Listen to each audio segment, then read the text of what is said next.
이소은은 서울의 한 번화가에서 초등학교 교사로 첫 발을 내디뎠지만 늘 바쁜 생활과 끊임없는 경쟁 속에서 점점 숨이 막히는 자신을 느꼈다. 그녀는 언젠가부터 아이들에게 글자를 가르치면서도 그 눈빛을 제대로 들여다보지 못했다. 교과서를 넘기는 손은 기계적이었고 웃음도 점점 사라졌다. 그런 자신이 싫어 어느 날 그녀는 과감히 결정을 내렸다. 시골 학교로 내려가자. 다시 처음 마음으로 돌아가자. 그렇게 해서 그녀가 배정받은 곳은 경상북도 산골짜기에 자리 잡은 작은 마을의 초등학교였다. 인구는 점점 줄어들었고 아이들은 대부분 할머니나 할아버지 손에 자라거나 맞벌이 부모 밑에서 방치되듯 지냈다. 소은은 봄이 오는 길목에 그곳에 도착했다. 학교 앞에 벚꽃나무가 길게 늘어서 있었지만 아직 봉우리만 맺혀 있었다. 바람은 차갑고 교실은 텅 빈 듯 조용했다. 첫날 그녀는 4학년 일반 교실로 들어갔다. 아이들은 그녀를 신기한 듯 바라보며 속삭였다. 새로운 선생님이래. 서울에서 왔대. 대부분의 아이들이 밝게 인사했지만 교실 맨 뒤 창가 자리에 앉아있는 한 아이는 고개를 숙인 채 움직이지 않았다. 강준서, 출석부에 적힌 이름이었다. 그 아이의 모습은 단번에 시선을 끌었다. 헐렁한 회색 점퍼, 닳아버린 운동화, 손톱 밑에는 까만 때가 잔뜩 끼어 있었다. 얼굴은 작고 창백했으며 눈빛은 마치 세상과 벽을 치고 있는 듯했다. 다른 아이들이 교과서를 꺼내고 떠들어도 준서는 미동도 하지 않았다. 수업이 끝난 뒤 교무실로 돌아온 소은은 전임 교사에게 물었다. 저기 맨 뒤에 앉은 아이, 강준서요. 어떤 아이인가요? 전임 교사는 잠시 머뭇거리더니 낮게 말했다. 그 애는 그냥 모른 척하는 게 편할 거예요.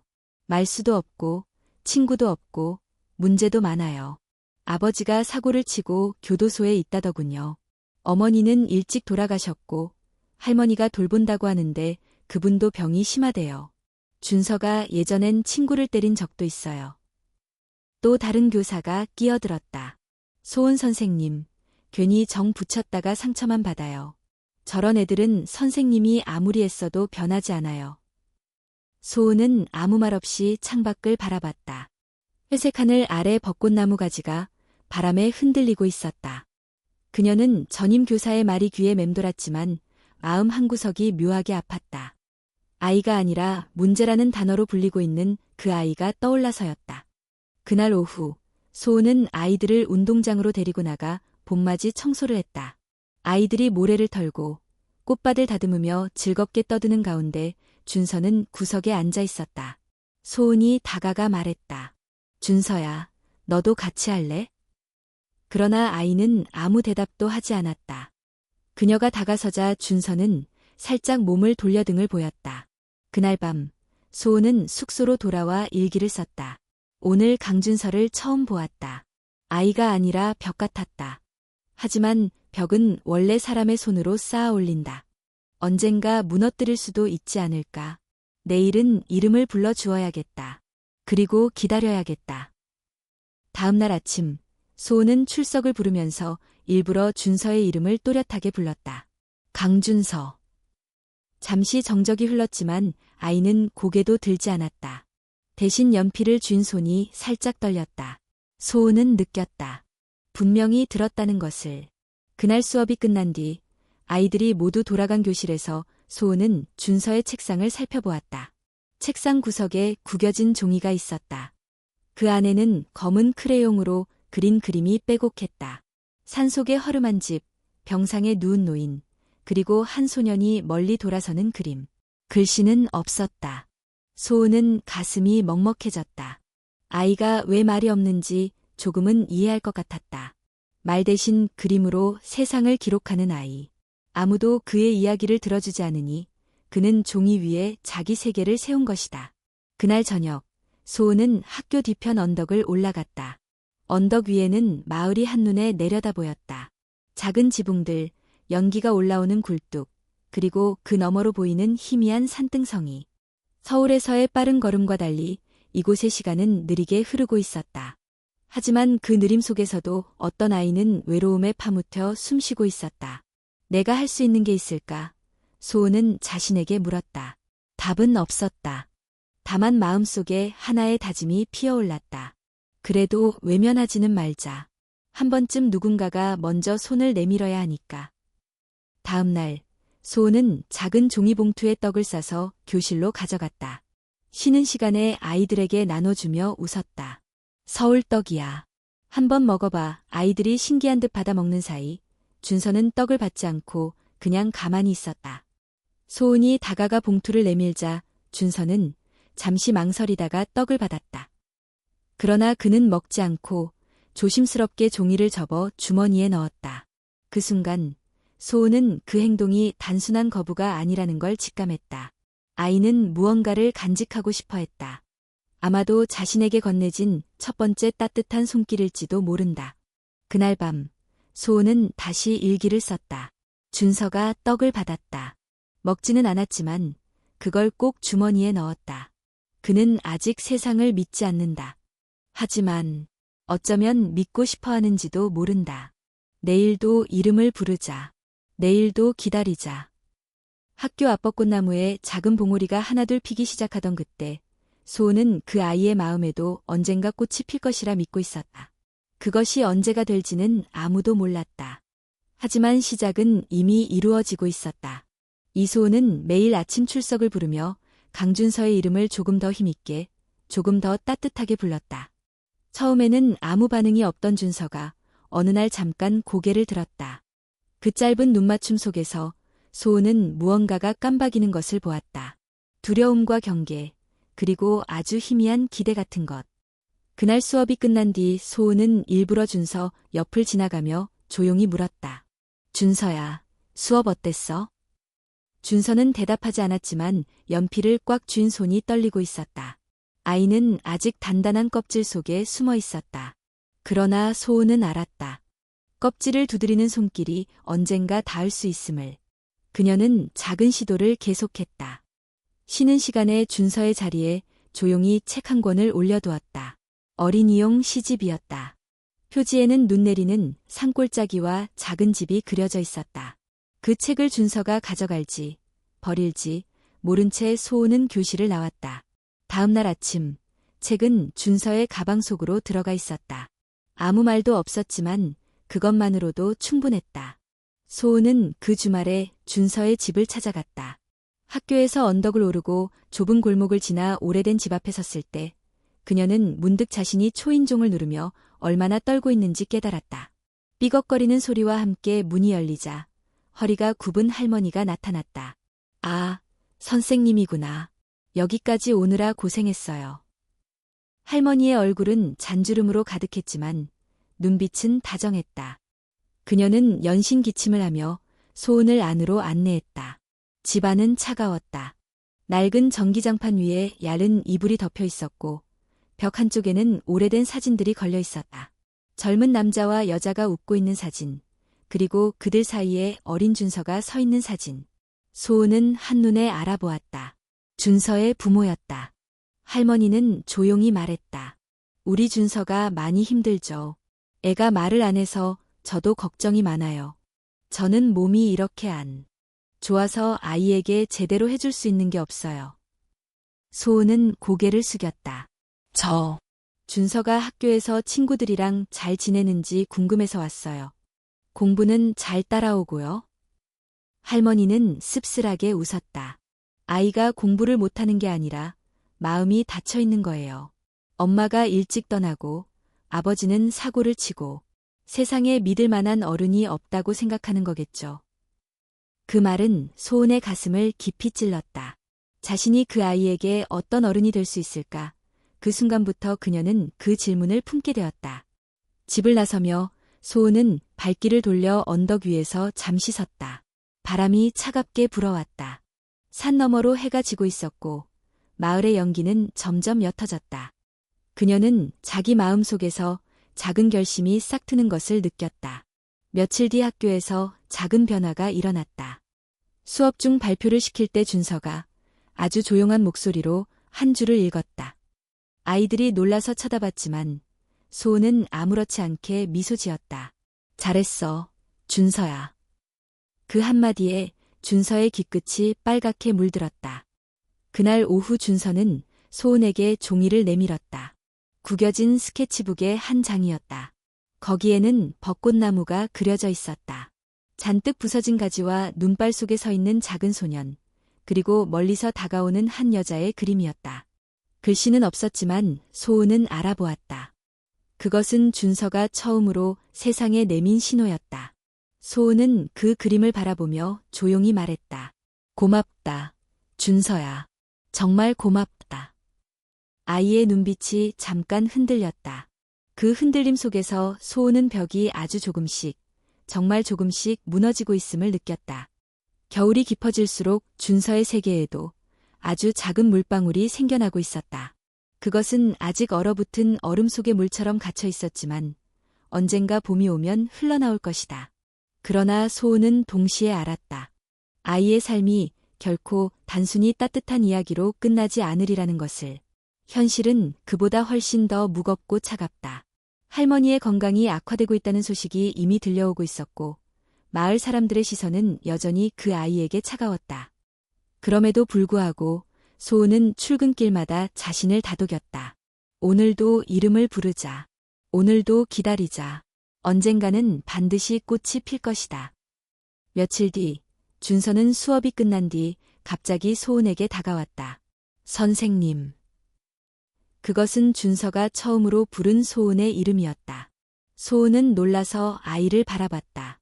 준서는 잠시 머뭇거리더니 말했다. 이거 선생님한테 주고 싶어요. 그 아이가 건넨 것은 작은 종이접기였다. 흰색 종이로 접은 학 한 마리. 날개 한쪽에는 연필로 적힌 글씨가 있었다. 선생님, 감사합니다. 소은은 종이를 받아들며 목이 메었다. 그 순간 그녀는 알았다. 이 작은 학이 바로 얼음 속에서 나온 첫 번째 물방울이라는 것을. 그것은 아직 작고 연약했지만 분명히 살아있는 물이었다. 그날 밤 소은은 일기에 이렇게 썼다. 오늘 준서가 처음으로 나를 불렀다. 그리고 나에게 학을 주었다. 이 아이는 아직도 상처투성이지만 그 안에 여전히 따뜻한 것이 살아있다. 나는 그걸 지켜야 한다. 그러나 그 따뜻함을 지키기 위해서는 앞으로 더 큰 겨울과 맞서야 한다는 것을 소은은 예감했다. 할머니의 기침 소리가 점점 잦아지고 있다는 소식이 들려왔기 때문이다. 그녀는 조용히 다짐했다. 준서가 아무리 벽을 쌓아도 나는 그 벽 앞에서 물방울이 되어 스며들 것이다. 언젠가 그 벽이 무너지고 아이가 다시 세상을 향해 눈을 뜰 때까지. 그해 겨울은 유난히도 추웠다. 눈발이 자주 내렸고 산골의 공기는 서울보다 훨씬 더 차가웠다. 소은은 매일 아침 출근길에 언덕을 오르며 숨을 고르곤 했다. 가슴 속에는 늘 강준서의 얼굴이 떠올랐다. 아이가 조금씩 마음을 열고 있다는 것을 느끼면서도 그녀는 알았다. 이 길이 아직 끝난 것이 아니라는 것을. 어느 날 오후 교무실에 앉아있던 소은은 교장에게서 전화를 받았다. 준서의 할머니가 병원에 실려갔다는 소식이었다. 폐렴이 심해져 의식이 오락가락한다는 말과 함께 소은은 급히 병원으로 달려갔다. 병실 안은 퀴퀴한 약 냄새로 가득했다. 준서는 할머니의 손을 꼭 잡고 있었고 할머니는 가느다란 숨을 몰아쉬고 있었다. 소은은 문가에 서서 그 모습을 바라보았다. 준서는 눈물을 흘리지 않았다. 대신 굳게 담은 입술과 하얗게 질린 얼굴이 모든 것을 말해주었다. 선생님, 준서가 처음으로 소은을 부르는 목소리는 낮고 떨렸다. 할머니가. 소은은 준서의 어깨를 감싸며 말했다. 괜찮아, 준서야. 선생님이 옆에 있을게. 그러나 며칠 뒤 할머니는 끝내 세상을 떠났다. 장례식은 조용히 치러졌다. 마을 사람들은 형식적으로 조문을 왔지만 진심 어린 위로는 아무도 건네지 않았다. 준서는 장례식 내내 무표정으로 서 있었다. 울지도 말하지도 않았다. 소은은 아이가 어떻게 이겨낼지 걱정스러웠다. 이제 준서는 세상에 완전히 혼자가 되었다. 집도 보호자도 아무도 없었다. 장례가 끝난 다음 날 준서는 학교에 오지 않았다. 소은은 처음에는 하루 정도 쉬겠지 생각했지만 이틀, 3일이 지나도 아이는 나타나지 않았다. 전화를 걸 곳도 찾아갈 집도 없었다. 불안감이 점점 커졌다. 소은은 마을을 돌아다니며 사람들에게 물었다. 혹시 준서를 본 적 있으세요? 그러나 돌아오는 대답은 모두 고개를 저으며 모르겠다였다. 사람들은 아이가 사라진 일에도 큰 관심을 보이지 않았다. 셋째 날 저녁, 눈이 흩날리는 가운데 소은은 학교 뒤편 언덕을 올랐다. 그곳에는 오래된 벚꽃나무가 서 있었고 겨울이라 앙상한 가지들만 남아 있었다. 나무 밑에는 낡은 담요와 가방이 놓여 있었고 그 옆에 준서가 웅크리고 앉아 있었다. 아이의 얼굴은 새파랗게 질려 있었고 입술은 트고 손은 얼어붙어 있었다. 소은은 뛰어가서 아이를 끌어안았다. 준서야, 여기서 뭐 하고 있었어? 준서는 힘없이 말했다. 여기 있으면 아무도 나를 찾지 않아요. 아무도 떠나지 않아요. 그 한마디가 소은의 가슴을 찢었다. 아이는 떠나보내는 것에 지쳤던 것이다. 세상의 누구도 자신을 필요로 하지 않는다고 믿게 된 아이. 준서야, 선생님이 여기 있어. 너 혼자가 아니야. 소은은 아이를 꼭 끌어안았다. 아이의 몸은 얼음처럼 차가웠다. 그날 밤, 소은은 준서를 자신의 숙소로 데려갔다. 난로를 켜고 따뜻한 물을 준비해 아이의 손발을 녹였다. 준서는 아무 말 없이 그저 난로를 바라보았다. 준서야. 내가 울어도 돼. 이제는 울어도 돼. 그러나 준서는 울지 않았다. 그저 난로 불빛 속에서 멍하니 앉아 있었다. 소은은 그 모습이 더 가슴 아팠다. 울 수도 없는 아이, 감정을 닫아버린 아이. 다음 날, 소은은 학교에 연락을 넣어 사정을 설명했다. 하지만 돌아온 대답은 냉정했다. 이소은 선생님, 그렇게 아이를 데리고 있으면 곤란합니다. 선생님이 보호자가 될 수 있는 법적 근거가 없어요. 다른 조치를 취해야 합니다. 교감은 심지어 이렇게 말했다. 이 선생님, 아이 하나 때문에 너무 감정적으로 행동하는 거 아닙니까? 학교에 민원이 들어오면 곤란해요. 며칠 뒤, 일부 학부모들은 소문을 듣고 학교에 찾아와 항의했다. 어린 남자아이를 젊은 여교사가 집에 데리고 있다니 이게 말이 됩니까? 선생님이 감정에 치우쳐서 아이를 편애하는 것 같아요. 다른 아이들도 돌봐야 하지 않습니까? 소은은 그들의 시선과 말들이 가슴에 박히는 것을 느꼈다. 하지만 그녀는 물러서지 않았다. 이 아이는 지금 당장 갈 곳이 없습니다. 누군가는 이 아이를 지켜야 합니다. 그 말에 어떤 학부모는 냉소를 지었다. 그럼 선생님이 부모라도 된답니까? 책임질 수 있어요? 그날 밤, 소은은 숙소에서 홀로 앉아 깊은 숨을 내쉬었다. 준서는 옆방에서 잠들어 있었다. 아이의 얼굴은 여전히 창백했고 눈가에는 그늘이 드리워져 있었다. 소은은 자신에게 물었다. 내가 이 아이의 벽을 무너뜨릴 수 있을까? 아니, 그 전에 나는 이 벽 앞에서 끝까지 서 있을 수 있을까? 그때 옆방에서 문이 살짝 열리며 준서가 나타났다. 아이는 조심스럽게 말했다. 선생님. 네, 준서야.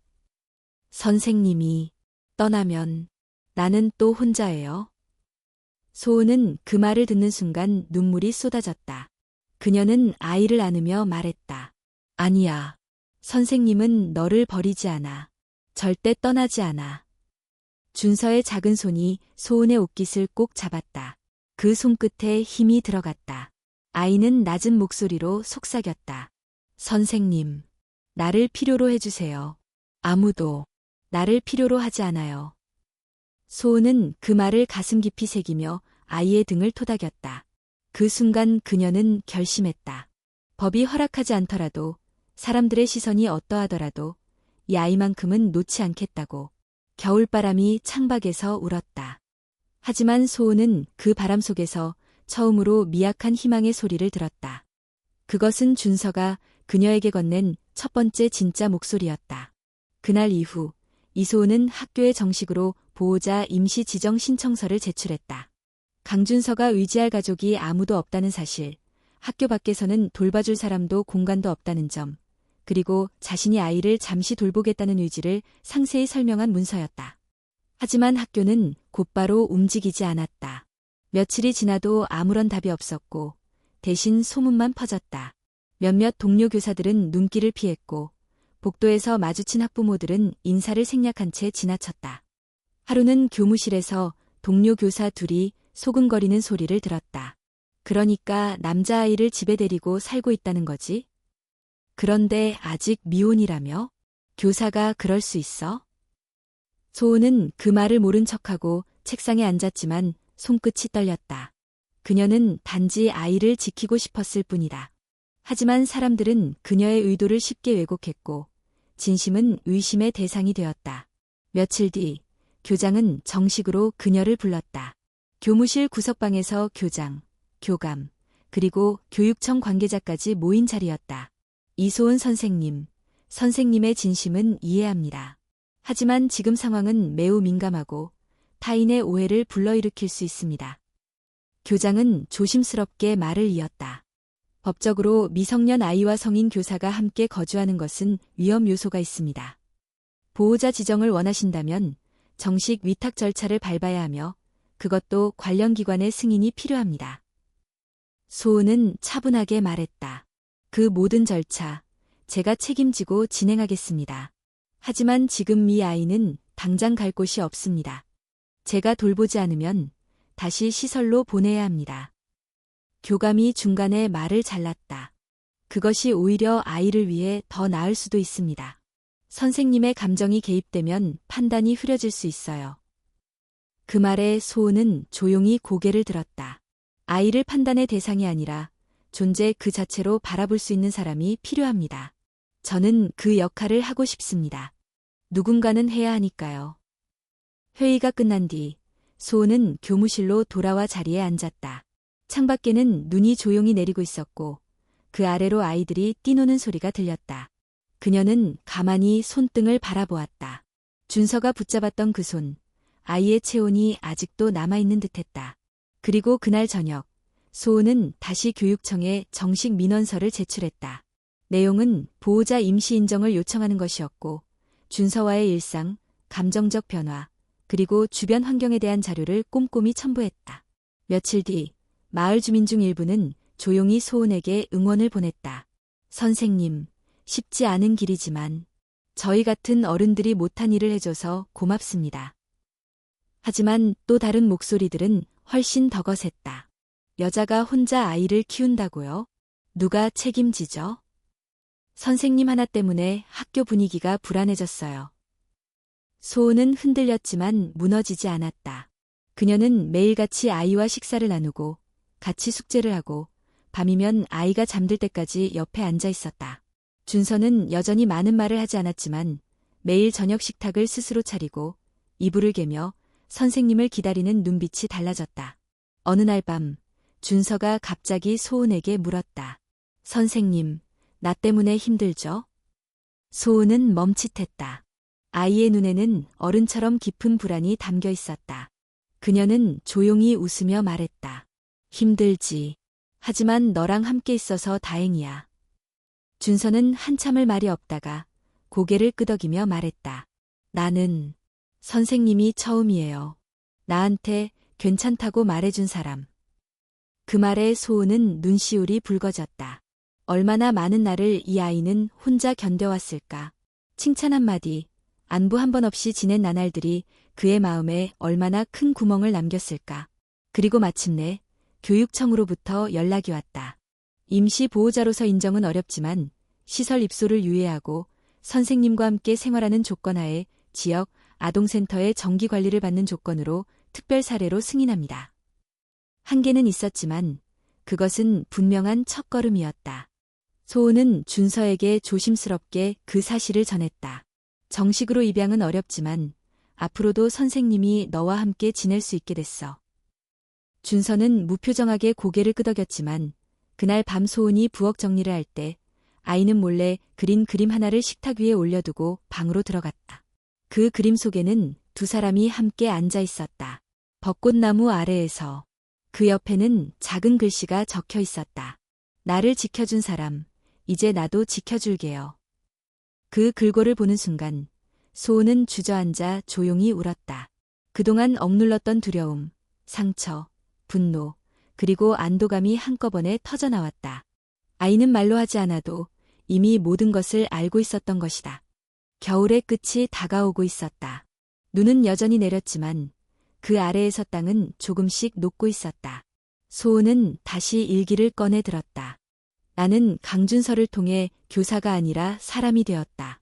그 아이는 나에게 삶의 이유를 되돌려 주었다. 이제는 내가 그 아이에게 이유가 되고 싶다. 그녀는 창밖의 벚꽃나무를 바라보았다. 아직은 봉우리만 맺혀 있었지만 아주 가까이에서 봄이 움직이고 있었다. 몇 년이 흘렀다. 그 사이 마을은 조금 더 조용해졌고 학교에는 새로운 아이들이 들어오고 또 졸업해 나갔다. 이소은은 여전히 그 산골 초등학교에서 아이들을 가르치고 있었다. 예전보다 머리카락에는 흰빛이 조금씩 스며들었고 눈가의 주름도 깊어졌지만 그녀의 눈빛은 여전히 따뜻하고 단단했다. 강준서는 중학교, 고등학교를 거쳐 마침내 서울의 교육대학에 진학했다. 음악을 전공했고 성적은 항상 평범했지만 교정 안 어디를 가든 조용하고 성실하다는 평을 들었다. 그리고 어느 봄날 그는 다시 고향으로 돌아왔다. 이제는 성인이 된 준서는 깔끔한 셔츠에 악보 가방을 들고 작은 시골 중학교의 음악교사로 임용되었다. 처음 교실에 들어섰을 때 그는 잠시 멈춰섰다. 교실 뒤편 창가 자리에 앉아있는 한 남자아이가 시선을 피하며 고개를 숙이고 있었다. 너무도 익숙한 모습이었다. 마치 거울처럼 예전의 자신을 마주하는 것 같았다. 수업이 끝난 후 준서는 조용히 아이의 옆에 앉았다. 그리고 아주 작은 목소리로 말했다. 혹시 음악 좋아해? 아이는 고개를 끄덕이지도 돌리지도 않았다. 그저 연필을 쥔 손끝만 작게 떨리고 있었다. 준서는 웃으며 말했다. 괜찮아. 지금은 아무 말 안 해도 돼. 그냥 여기 있다는 것만으로도 충분해.